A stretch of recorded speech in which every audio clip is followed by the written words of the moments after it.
need a sound check thing?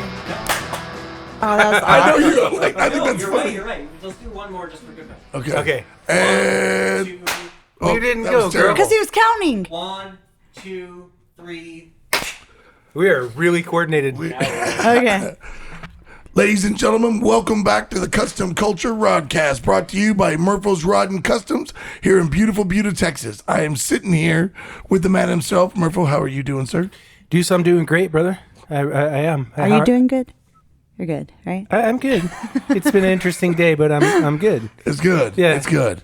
Yeah. Things are happening. This is our 4th season, 2nd episode, y'all. Yeah. That's Crazy. kind of You crazy. remember when we first started how it was?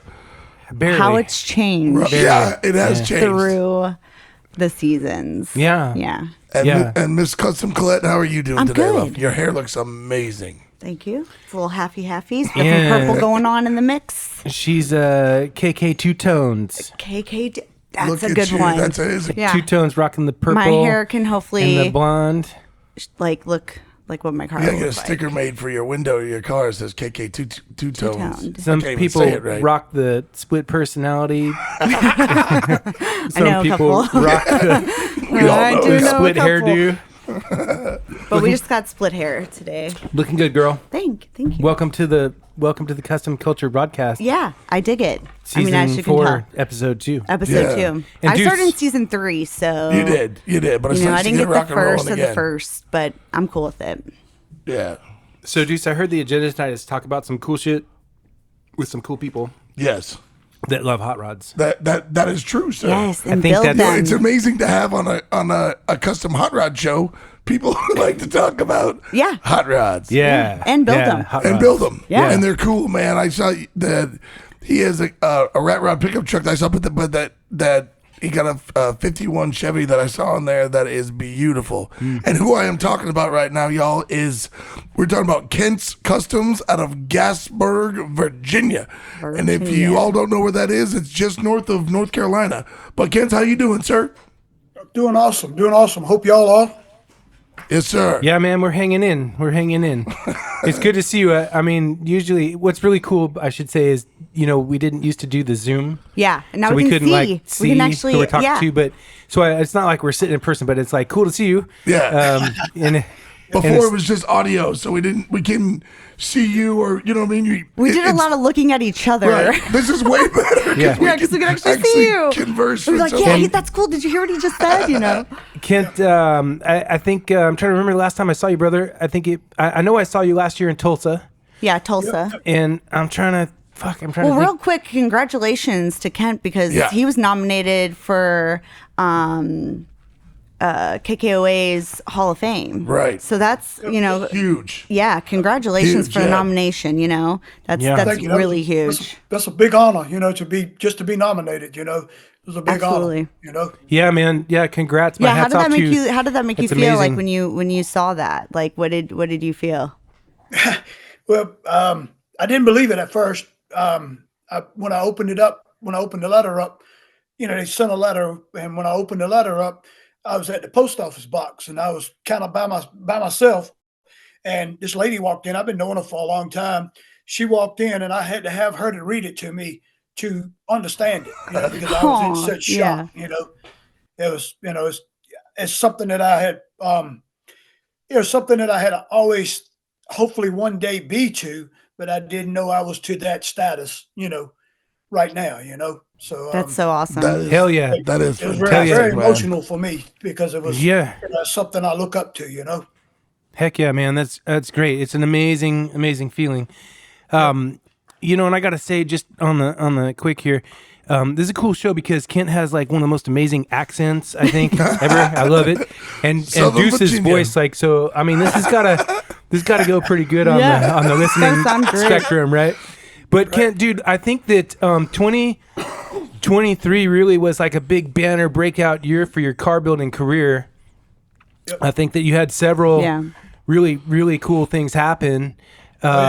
You got to be like tickled about 2023, dude. Oh, yeah, yep. I couldn't ask for no better, man. I couldn't, God blessed me with it, and I couldn't ask for no better.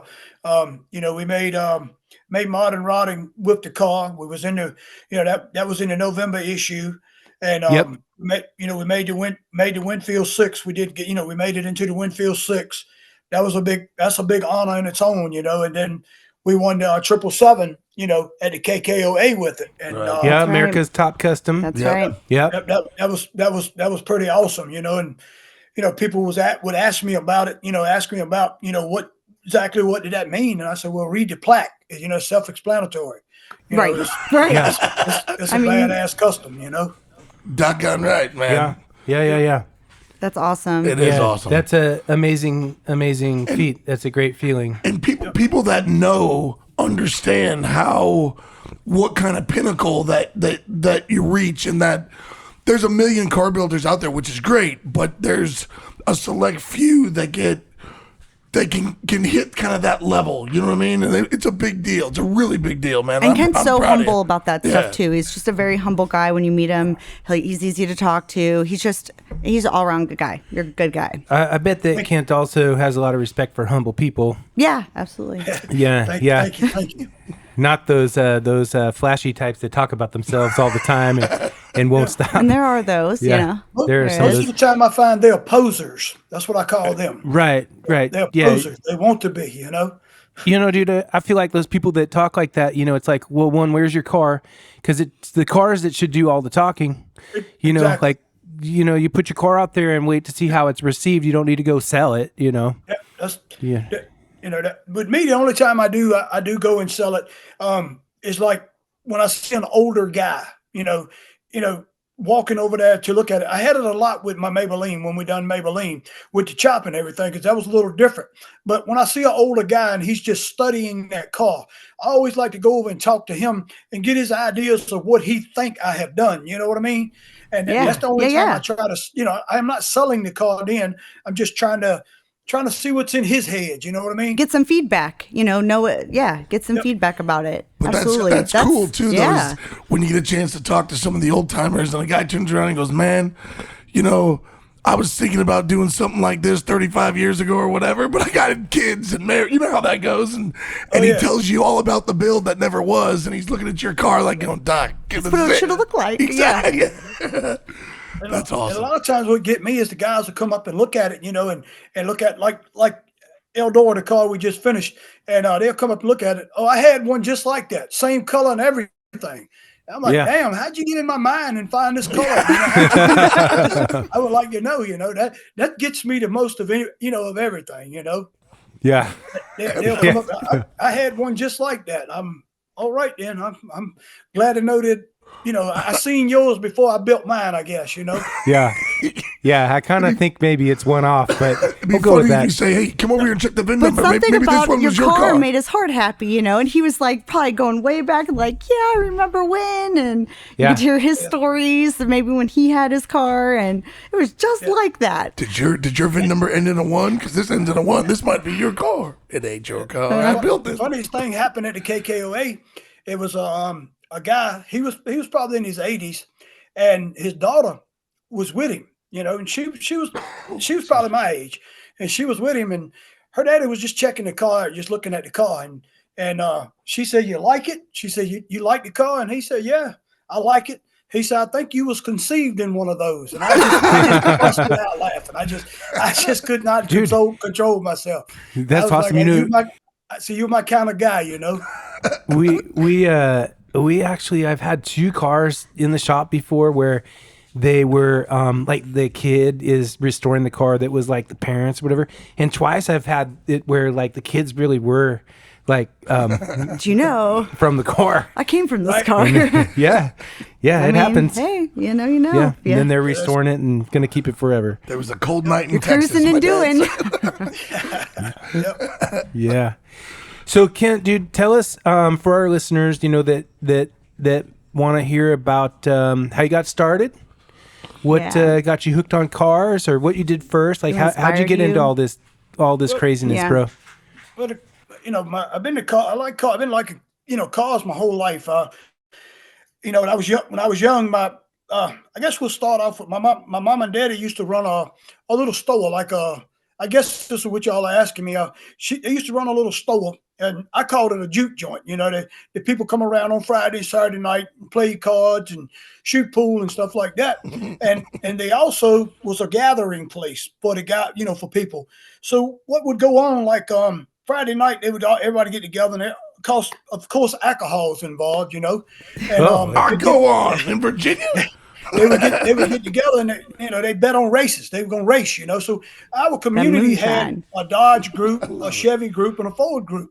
So, you know, what they would do is they would get together and they would, you know, talk about racing and who they were going to race the next night. You know, Saturday night was race night, you know, so they would go down the road, you know, we had a nice quarter-mile spot that they went to, and they would talk about it, So on Saturday, all the guys that were my daddy's friends, they would come down and work on their cars. You know, they would work on their, you know, one might needed a clutch, one might needed brakes. So they would all come down. They had one mechanic and he done all of that stuff, you know.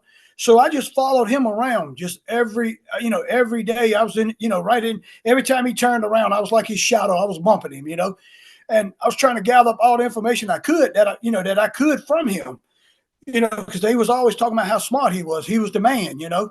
So as time progressed, you know, he got a little older and I got a little older. So instead of him working on the cars on Saturdays and Sundays for him to race on Saturday night, I become that guy. You know, I as I got into my teens, you know, I become the guy. You know, can you change my gears in my rear end? Can you put this transmission in my car? You know, and stuff like that. So on Saturdays, I would get up in the morning and that's what I would do. You know, I would work on all the old hot rods, you know. Some of them would be Mustangs like muscle cars, and some of them would be lead slits like we're working on, you know, like we're doing now. Some of them big old grocery getters, you know. But I done, you know, that's how I got my start. You know, my daddy, he sold used cars, and my daddy was the Earl Shy of Gasburg, so he painted everything. Everything was critical enamel. We painted everything, so he painted all the cars. You know, the people would come to him and do the cheap paint jobs, you know. You know, and he'd make barely nothing on it. But that's how I got my start into the industry. You know, that's how I got my start. And, you know, we're from the country. Gasburg is just a little small populated town. 1,500, 2,000 people, you know. And I would get magazines and check them out and look at them. And that's really what piqued my interest in the customs, you know. Yeah. Working on their race cars, I really liked. But my heart was into low and slow, you know. It really went into racing, you know. So from the beginning, dude, you think that you really liked the customs, you know, like 50 style custom stuff right off the bat. That's what you were into. Yep. The shag carpet in the back glass, you know, the speaker grill covers, you know, they look like organs, and that just intrigued me. That stuff intrigued me. How fast the car was, I never really cared about that, you know. I just I liked them on the ground. I liked them low, you know, and I liked them, you know. And we had some real good painters that come from, you know, around where we were, you know, like they done miracle shit with lacquer. You know, back in the day they was doing the black lacquer jobs, you know, and that's probably one of the first buff jobs I ever done was on a '66 Chevelle, and it was black lacquer, and I learned a lot from that. I mean, I really learned a lot, you know. Yeah. I'm sure. Yeah.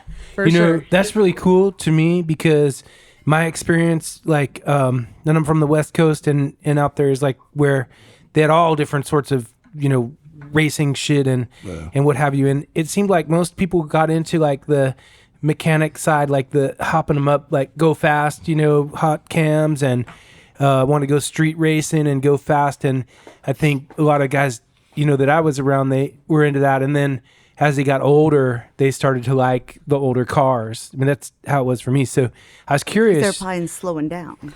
Yeah, well, you know, or figuring it out. Yeah. Like what's cool and what's you know, anyway, I shouldn't go there. But I think that's cool, dude, because you kind of like the same stuff the whole time. Yeah. Oh, yeah. And then, you know, then like life went on, you know, and, you know, as I got older, I figured out I was poor. So if I wanted a cool paint job, I had to make my paint job cool. You know, I Yeah. didn't have the money to just go and throw it at somebody. If I wanted to lower my car, I had to learn how to lower my car because I didn't, like I said, I didn't have the money to do them things, you know, to pay people to do them things. So that's where I come, you know, that's where I come to enjoy building and enjoy doing this stuff because I could do it on my own. You know, I could do it on my own stuff, you know.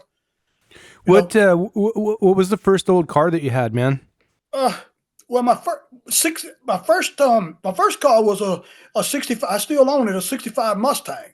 That was my first car. My daddy, still own it? bought it. My daddy bought it for me. I never put it on the road. It's never been on the road yet, and I still own it. I call it my retirement plan, is what I keep calling it, but I know I'll never get rid of it. My first car that I put on the highway was a 1969 El Camino. Yeah, that's And, a good you know, one. I had to.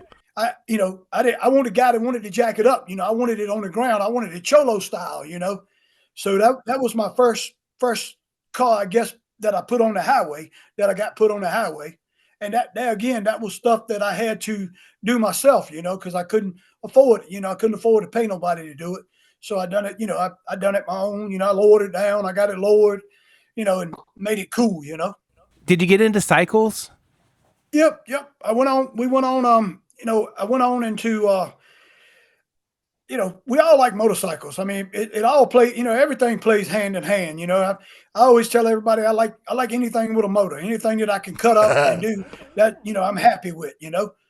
And so I went into when I got, let's see, I got it with the Easy Rider. When we started going to Easy Rider to the rodeos and start doing that.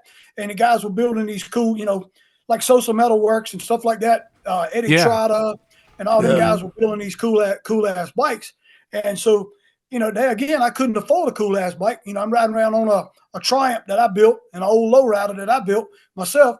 So, you know, I got to watching them and I'm like, you know, I done these cars. I done a few cars and I got into 4-wheel drives for a while. So, you know, I had a few 4-wheel drives that was in Peterson off road, you know, and I got to looking at these bikes and I'm like, you know, this is what I want to do one. I want to do a bike. So I bought me a rolling chassis. I bought me a chassis.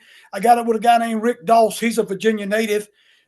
He's a biker guy. And I got up with him and he started helping me out, figuring out what motors to buy and what to do. So we ended up going to Canada and ended up buying a motor from Canada, a Merch motor, 131 Merch motor. And come to find out it wasn't but two of them made, you know, like the one I have. And that was one of them was made for Jesse James for the Camel bike. Oh, wow. When he built the Camel bike. And then my bike, then, you know, I had something rare. So I had to build something to make that motor look good. You know, the motor couldn't Right. open Make the the motor. most of Right. it. Yeah. So I built that, and the first one, and we showed it. I showed it, and it just went to the Easy Rider. We went through the Easy Rider, and then we started going through the tours. We were winning, you know, with that bike, Boot Hill Saloon and stuff like that. We were doing all that. That whole bike show in Florida, and we done all of that stuff. And then bikes had started blooming. You know, people had started blooming with the bikes. You know, custom bikes. So I figured it was a revenue that I could jump on. You know. So I jumped on it and I literally rode it to the end, you know. I rode it till the EPA stepped in and kind of just, you know, cut all that out, you know. So Yeah, that's like a whole scene, like a whole industry that's just like gone. Yeah. Yeah, Yep. kind of. Yeah, Kind of weird. Yep, people are buying. We was just in Charlotte, North Carolina the weekend, and one of my friends had bought a big dog, and he paid less for the whole motorcycle than I was paying for motors when we were building motors. You know, we were Wow. building Yeah. the bikes and buying the S&S's and the Merch and the Eddie Trotter motors and stuff like that, and the Kendall Johnson and stuff like that. He bought a whole motorcycle for less than I was paying for motors, you know. So it's, you know, it's pretty much over with, I guess. Yeah, I remember Yeah. big dogs was something, and Borghett's. I mean, all those bike guys that were doing crazy shit, and you know, long Denver's front ends, like on my chop and whatever. And it's a whole genre that just kind of Gone. It's weird. My buddy Doug in California, he was painting tins for Hellbound Steel, I think was the company, you know. They were doing like 20 sets of tins a month. And now? None. Yeah. Nothing. Yeah. Wild. Yeah. I remember them. I remember that. I remember when they were doing it. Yeah.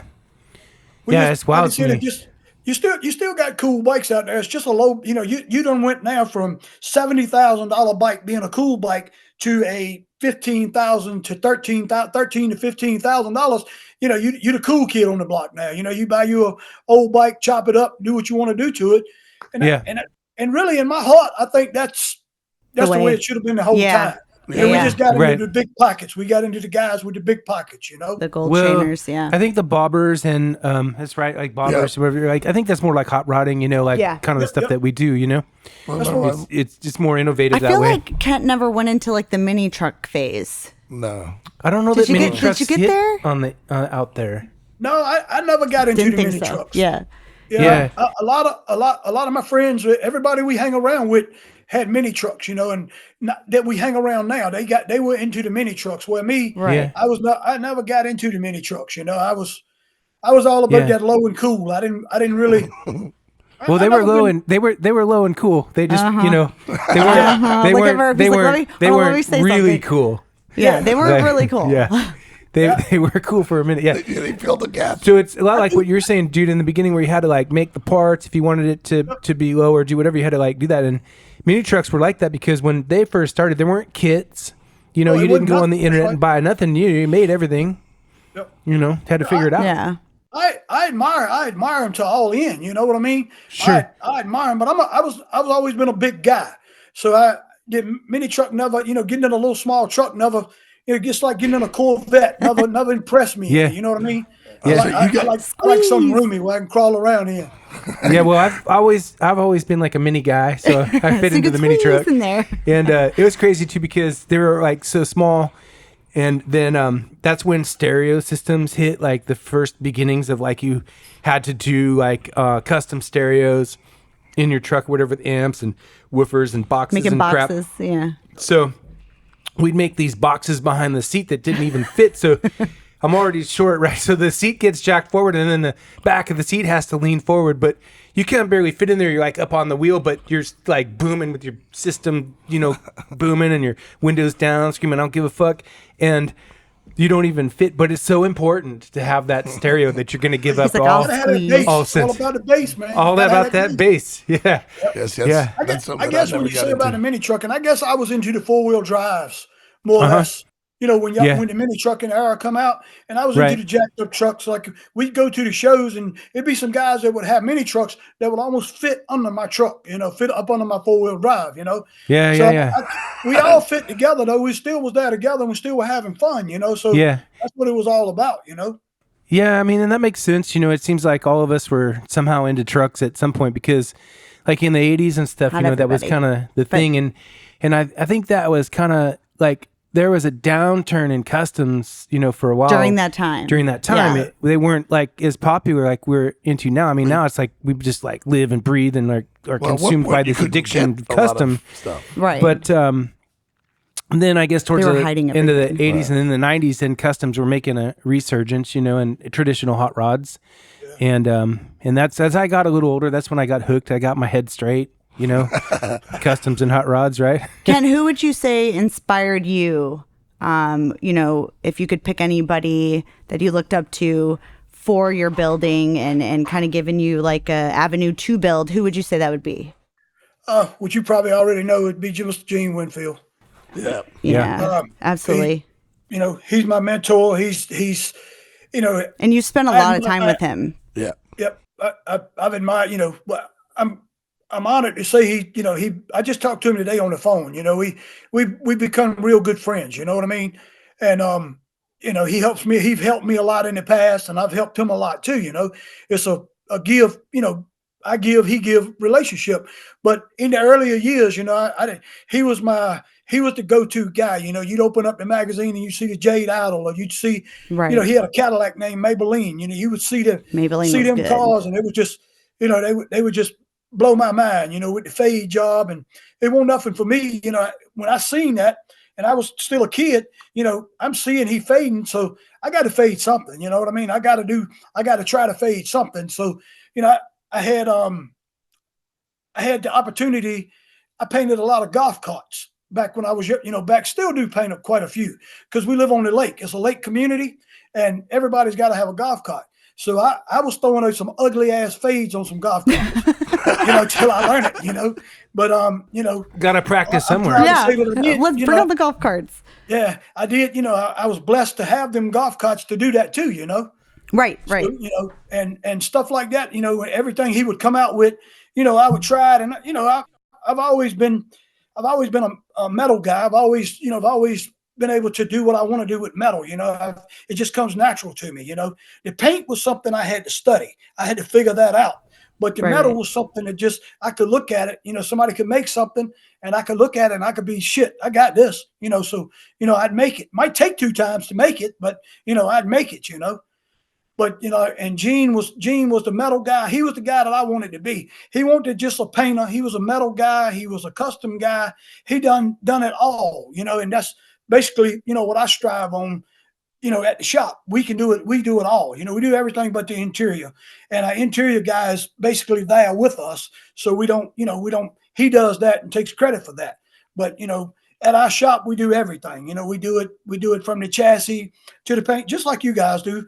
We do it all right there, and that's why I like Gene so much, is because he done it all, and he won't so much as a poser. You could see, I'm not talking about anybody because I love all the old car builders, but some of the guys were more worried about TV, what TV was showing them and stuff. Promote. In the scene, he was into the scene. Right. Yeah. So he was my idol growing up, and I had some local guys here that I looked up to too, that were real good painters and real good fabricators and mechanics. I looked up to them guys too, But as far as reaching out to somebody else, it was Gene. And then as I learned more about the stuff. Gary Choppett was a big inspiration to me too. But I didn't learn about Gary till later on, till we got to going to California, Right. But he was a cool dude, and he was a big inspiration to me too. Yeah, and I think Gary started in Florida before he moved to he California. started in New York. New York. York. Okay. He started in New York, then he moved to Florida, and he got too big for Florida, then he moved to California. California, yes. Got to go where the action's at. I was going to say one thing about Gene Winfield, and as much as he's left such an unbelievable mark in terms of his own building and his own career and what he's accomplished in car building, but man, dude, I'm trying to think in my head, who else has inspired so many people and influenced so many people and helped so many people. That's how I kind of think about Gene in terms of his legacy to me is he's definitely left beyond an just impression on being everybody. Amazing at his craft And still doing it to this day. Yeah, That's the most beautiful part to say that. He's still doing this. taken so much time to help so many. Yeah. That's just it's awesome. I don't know how to else say that, It's some of the guys that are badass builders, and they don't, I'm the type of guy, if I know something, I don't mind giving you my knowledge. If you call me tomorrow, how do we do this? I'm going to either find out, I'm going to either know how to do it, or I'm going to ask somebody that I know knows how to do it so I can give you the correct information of how to do it, But dude, it's you have the confidence. I don't mean to speak for you, but I'm just saying, I think, you have the confidence that, if you put your mind to it, you're going to figure it out. One way or another, sir. And you know that you've accomplished what you've set your mind to so many times before. It gives you the confidence to be able to continue to do whatever. And if you decide, I'm going to start painting, or you decide I'm going to wire, or whatever the deal is, you're going to figure it out, and you know how to figure it out. And I think, and I don't know where you're going to go with this. I'm sorry, but you just kind of triggered me. There's so many people out there in our scene that get so, I'm going to call it insecure, where they think they know something that you don't, and they don't want to tell you. Right. Yeah. They don't want to help you. They think they're holding on to the last because they of think something. it's going to give them a leg up or this We've and that. talked But about that before. but there's somebody else coming along that's going to have some other idea or some other different thing. That's and how we blow stop. past That's them. how we inspire the next generations. But- Where if we keep our knowledge to ourselves, then But kudos to Kent because he he's said a very open. he said a very, very important thing, and I don't want to get past that. He said, I believe if he knows something, he has knowledge, he's going to not be worried about it. He's going to share it with you.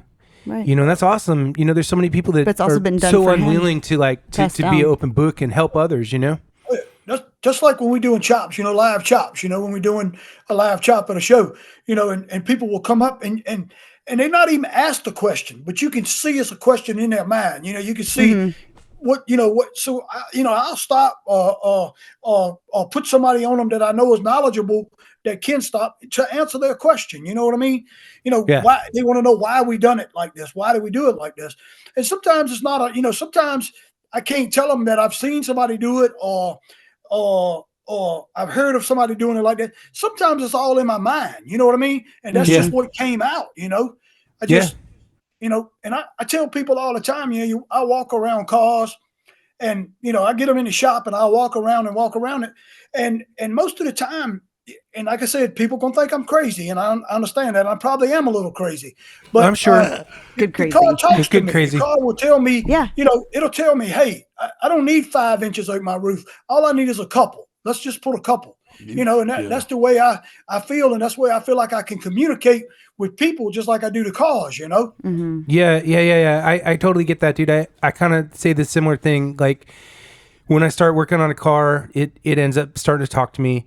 And I know some other builders out there, and I ask people this too, because I think there's two different like mentalities out there. Like some guys will look at a car and before they start working on it, it's like they've already figured out like every bolt, everything they're going to do. It's just like this list. It's already done in their brain. Right.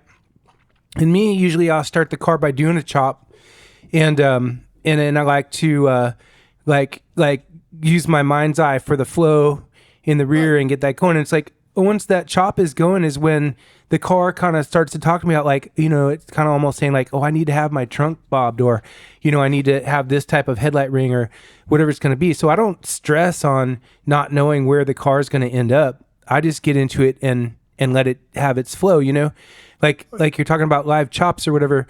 A lot of times with cars, people come up to me and ask me, well, how much did you chop it? And well, I already, I always have I already know how much I took out of the front, whatever it is, 5 inches or what have you, and then they always ask, well, how much did you chop in the back? And it's like, I don't do that. I don't measure. It's not a mathematical. It's when it looks right, when it all of a sudden it's like, that's it. It's the perfect words. I mean, you took the words. That's exactly what I tell them. I can tell you what I started with. I started with 3 inches at the front, and I aesthetically, I guess I'm using that word right. I'm gonna make the back look good, regardless whether it's 5, 6. If it ain't but 3, if we went 3 and 3, we're gonna make it look right. What? Yeah.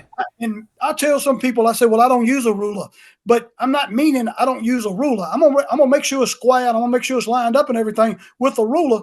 But the ruler don't tell me. The ruler can't tell me what my eyes can see. You know what I mean? Yeah. Right. Yeah. When I'm looking at it and it gets to my eyes are pleasing, that's when we're gonna start locking it down.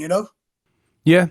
It's interesting, like, because I'm hearing you say also a lot of stuff like that I think in my brain, and I think what's really cool about car building to me is like, and you'll probably agree with me, it's like what I can see is like the light lines. Like I can see the lines in the car, before it's put together, like before it's done, I can start to see how it should flow, and I know that it's going to work or not. You know what I mean? I know what that car like wants to have. And some people can really see that and some people can't. Yeah. And it's not, I don't think that's something you can cheat, It's sort of like you have that in you somehow or you don't, I think. Well, I love being able to watch live. That's what I say I'm blessed with it. I mean, I can't tell you how I got it or how I didn't get it. I just, I got guys coming to the shop and we're starting a fresh build and they'll say, well, I want this car purple. I want this car blue. I want this. I'm like, we got to get started on the car before you can come up with a color. You know what I mean? And they'll say, well, I want it this color. I said, well, let's just get started on the car and let's see what the car tells us, And Right. 9 times out of 10, that the color that they started with is out the door. We don't even use that on the car. Yeah. Well, Yeah, people ask me all the time, like, I'm got a working on different cars, and they're vibe like, now, well, what color is it going to be? But I don't know. And I'm not worried about it either. It's like what you said before, too, when you start chopping the car, is that every car has its own personality. Yeah, and she'll talk to you eventually, like you say.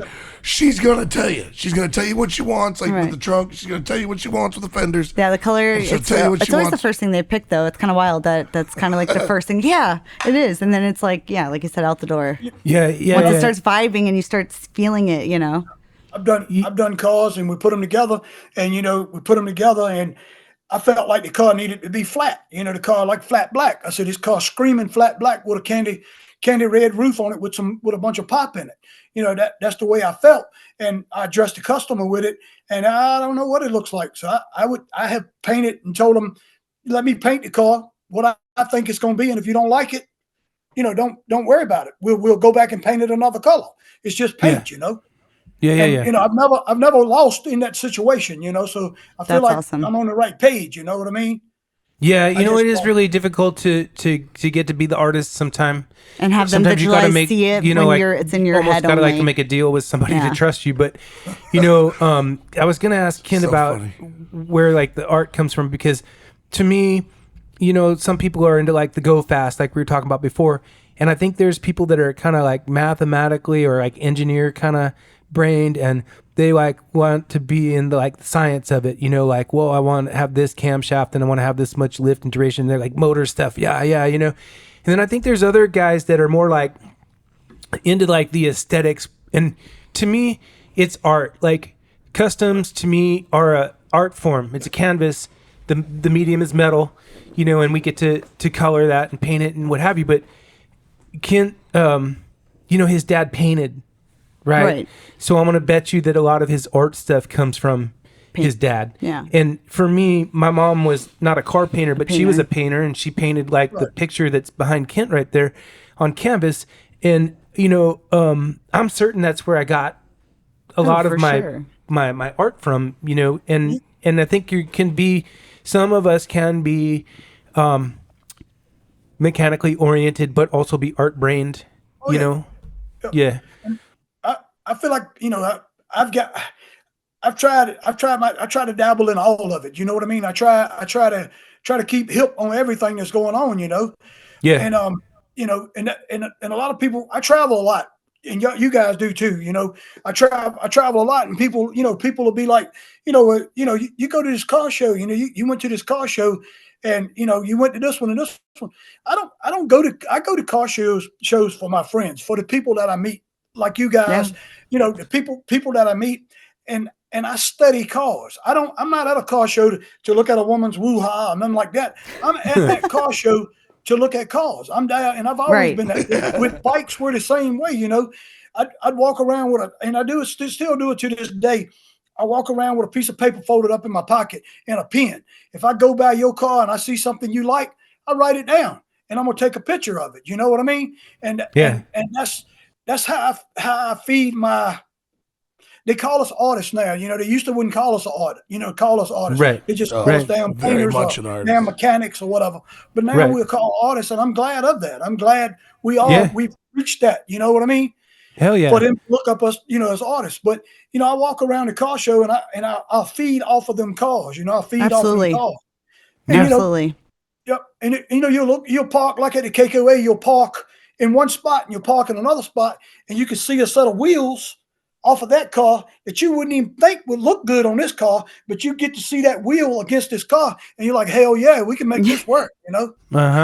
It's one thing to see something on a picture, like social media, whatever, but seeing it in person, it's like Tangible, a whole yeah. another Yeah. story. Yeah. Yeah. Sometimes pictures does Well- not do things justice. Well, the cars aren't two dimensional. right. It's not a flat picture. The car is 3D, so Yeah. it makes sense. You touched on some while ago, Murpho. That's kind of to me is what you was talking about. Like people coming into your shop, and I don't have a big scale shop as you got. We probably got 13 cars now, on the floor. That's a lot. Some of them we're working on. Some of them we're waiting on parts. Some of them we're waiting on money. We got a whole variety. But out of all of my customers now that I have, and I'm very blessed to have this and very blessed to say this, I got full run on everything that's in my shop. That's awesome. That's amazing. Yeah, that's Yes. bitchin'.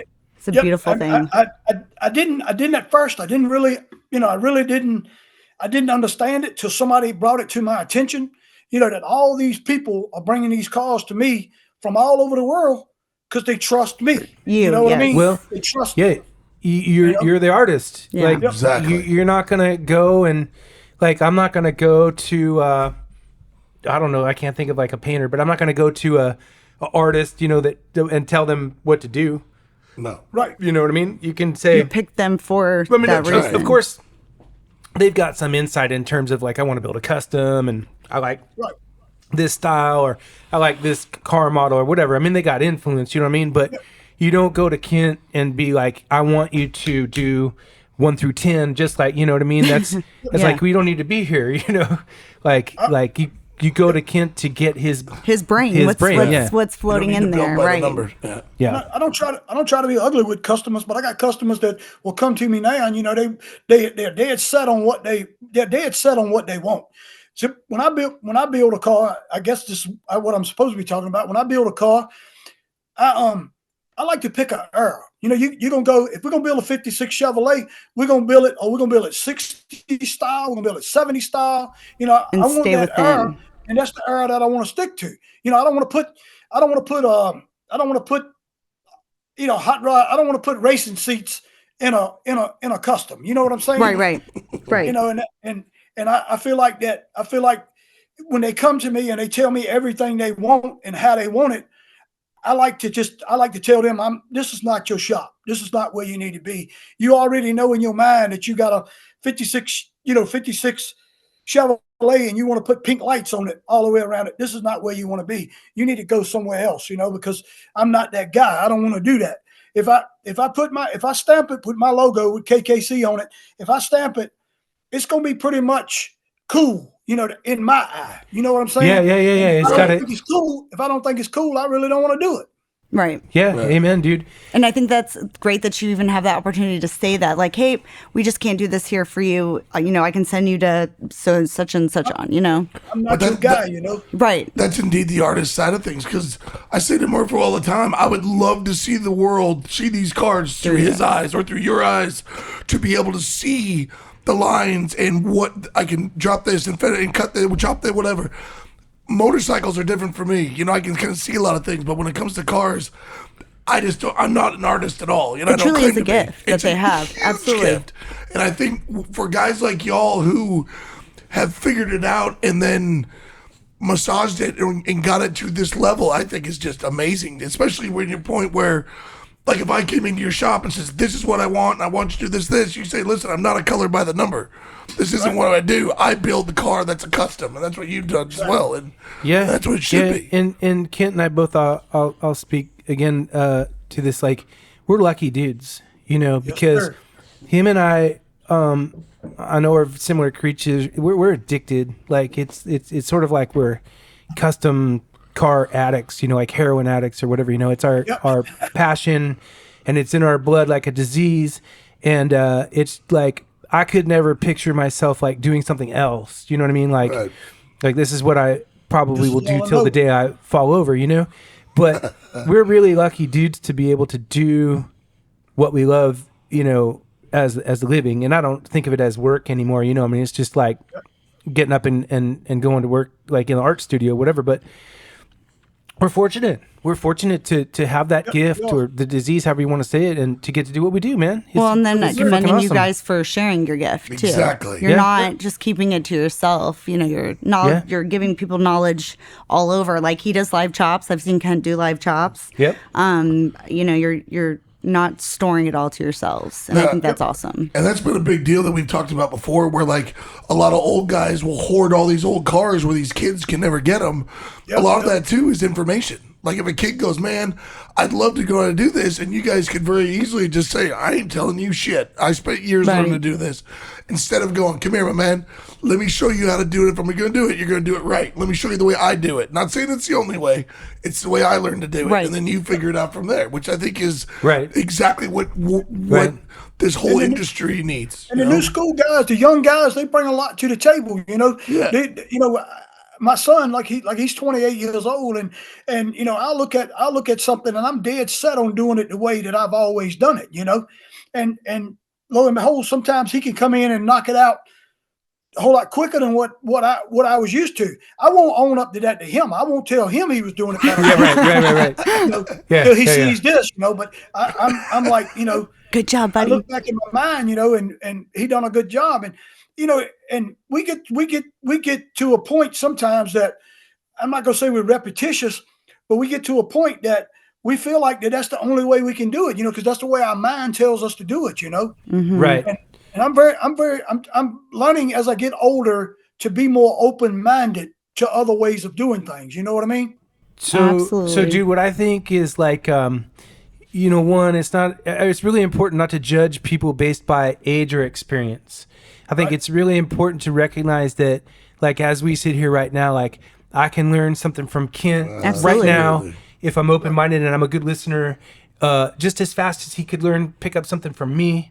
And from all of us, from Deuce or from Colette or whoever you talk to, a young kid, it doesn't matter. Like, you gotta be really right. Like you gotta be mindful of the idea that you don't know it all and that things are always changing. And if I can pick up one thing, like, I was thinking about like the guys that do other stuff, like, Sosa Metalworks and stuff, the guys that are like really into the sheet metal game, for example, like, things are changing, the techniques and the tools and the advantages that we have out there today with the stuff that, our pioneer forefathers in the 50s and stuff didn't have, like the Right. game's Well, it's changing. like Clark. Yeah. You know, I like was Clark like- Gilly. Yeah. Watching him bend metal, I mean, I was so like, it was But hypnotizing. I couldn't stop. I couldn't take my eyes off of him. the point I'm is, like, is good that Lord. when you get to the point where you start to think you know it all or your way is the best way, but it's whatever. Somebody will come You and be stop like, learning, like you're cooked, you know, like you're going to lose out Yeah. on what's going to happen next. And so I just feel like you should always look at people in general as having something to offer, right? You don't know what it is. So just, pay attention. But that's a good point, dude. Like, I was thinking about you talking about your son, like, we have young kids in the shop, in the same ages and stuff like that. You got to be careful in a way because you don't want them to start to think that they already know it all. Like you want to inspire them, but you want to keep them open to the idea that they're not the shit yet, Yeah, and they can that still they learn. need to still learn. Yeah. Because if they get big headed or whatever, then that's a different type of problem. So again, you want to try and help keep people humble, right, and learning.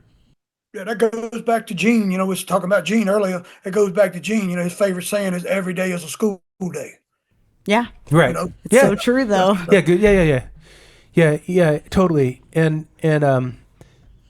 man, that's just awesome. I was thinking about looking at cars at car shows, and to me, and tell me if you agree with this, dude. Like, to me, I feel like car building is something that really, if you put your mind to it, like anybody could do. It's not like it's brain surgery or rocket science, but the people who have the ability to see like the small details and things that separate kind of one car from the next, and like you put two shoe boxes next to each other and one maybe has some radical shit done to it, and it's easy to see what's done, and another one is got a bunch of like subtle kind of smaller things done, and you can, if you know the car, recognize that, and if you don't know the car, you can't. But do you agree, like it's like kind of like the car in the end, it's like all the adding up of the small details that give it a different soul than like another car, right? Yeah. I feel the same way. Yeah, I feel the same way. And I'm the type of guy. I like the mild stuff. I don't like the radical. You know what I mean? I do. Yeah. I appreciate it. But I like the flow. Again, it's just like how would Mona Lisa look with a mustache? You know what I'm saying? Just because you can do it, don't mean you should. You should, know what I mean? Right. Don't be running around putting tramp stamps on supermodels. Yeah, that's right. That's right. So that I feel the same way you feel about that. Yeah, I agree, dude. Like to me, I like cars that are a lot of really small, subtle Changes. things. It's still super custom. I'm not saying they're just mild or stock, but like stuff that you just don't necessarily pick up on right away. Like you do a shoebox with like little 1.5-inch tail fin on it. It's a lot of work, and a lot of people don't notice that, right? But it separates them, one from the next. And I agree, dude. Like that's the kind of car I like. I love cars that are not super over the top, but it's like really clean, nice work. Yeah, when I was building Maybelline, everybody would come around and say, I done a section on that car. I done a tapered section. I went 2.5 inches from the front all the way to the back to nothing in the back. And people was like, you're not going to be able to see that, and I'd smile like, yeah, I know. I know, but I know Yes. it's there. You know? It's subtle. I feel like this is what this car needs. You know, I feel like this is what this needs, and people were like, 2 inches out of the body ain't gonna make that much of a difference. But it did, though. But it did. It Dude, did. I fucking love that. I People love that. probably knew, were like, something's different. Yeah. Like, what is it? I can't get it, but something's there. And you shouldn't be afraid of the work. You know what I mean? Like taking on Well, that Kent's to not. do. He's like, let's do go. that 2 inches tapered from the front to the rear. Like I'm telling you what that is. That's a lot of work, right? And a lot of people might not even notice. But some do. People all the time will be like, even sometimes in the shop, I'll be talking and saying like, oh, we should do, whatever the idea is, blah blah blah. And they're like, oh, that's a lot of work. I'm like, we're doing it. Like, yeah, just because we were talking about it earlier we're today. gonna get into doing hard work. We were talking about your car earlier, about random things, doing things, the trim, the whatever, that the average Joe will never notice. But you look at that thing, like when it's done, I'm going to look and go, ha. Yeah. That's awesome. Yeah, I see what yeah, you kid. did. That was Deuce was here earlier. I've been like renewing a car that I built like 20 years ago, that I've had forever. That kind of got wore out. She really, needed it. and a She little, needed a new little version. dated. And so I'm like doing this like version 2 thing. She's a big girl now. And Deuce was here, and we were looking at it, and I was just talking about this, and I was showing him I do this like thing that's, it's a lot of work, and it's like, when the car's laid out on the ground and stuff, a lot of people won't notice. No. What I'm doing to it, but it's like, yeah, I'm gonna do that, and it is a lot of work because it's worth it. But it's like kinda right, like hard work pays off, like small details. But like, you're going to take a look at this car one of these days. You're going to look and walk right up to it and go, Murpho, come here. I love what you did with this. I love what you did with that. And He'll know. You'll be like going, attaboy, you get it. Because it's the little things. And that's your, a lot of people will say, some of the customers, not my customers that I have now, but some people will say, well, you done that, because you're making $60 an hour. You wanted to make the time. It ain't about the time. It's about the aesthetics. It's about what I feel and how I feel about it, And like you're doing it to your car. You do this stuff to your car, and I do it to my car. Why wouldn't I want to do it to a customer's car? If he wants a car to look as good as my car, that's what he's paying me for. It's like it's like the old adage. Like there's even a song that goes like this, and it's like people be like, well, why it costs so much? It's because it takes me fucking hours. Like that's why, because it was hard to do and it took forever. Yeah, that's why it costs money. Kent, where do you see the scene going? Where do you see cars? Where do you see the future of our culture? Like the key word, when you're asking me, the key word is our culture. The people like me and you guys that love it, that we love it. You're like me. I live it. I breathe it. I mean, it's everything. People ask me, where did you go this year on vacation? Well, I went to the KKOA. That's where I went. I didn't go to the beach. I didn't go mountain climbing. I went to a car show. That's where me and Kim. That's where we like to do. That's cars is our thing. It's your life. Love her. Another woman who loves it too. I love it. For us, I don't foresee it changing. I'm sure Murpho's the same way. I got enough cars to last me to the end. Cool custom cars to last me to the end of my own to work on. You know what I'm saying? Right. So I don't see it changing for me. I do see it changing because the younger generation don't want to get into it. That's what scares me. Yeah. They're worried about building a car on a computer game, not in the shop.